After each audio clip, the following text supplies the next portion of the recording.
म्हणला काय म्हणला? तुला माहितीये का मी कोणाचा पोरगा आहे? तुम्हाला हाणलं कसं काय? अरे कोणाचं पोरगा आहे तू? मी गावच्या सरपंचाचा पोरगा आहे. चल तू माझ्या बापाकड, तुला दावतो.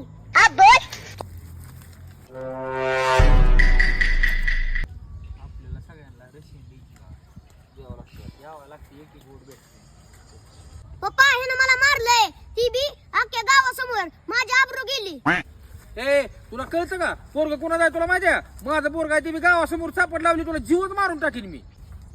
हो सरपंच 63 मत माझ्या पाठीमाग आहे ती. हा अरे शियाळा शिकाय सोडून उचापात्या कशाला करतोय नको ती भांडणं जाऊ दे. ए भया असं त्याला काय असतं? बारकं पोरगं आहे, त्याला काय असतं काही? सगळ्या गावात तुमचं सगळ्याचं कार्यक्रम पाहिजे. जा शाळेत. बघ घरी.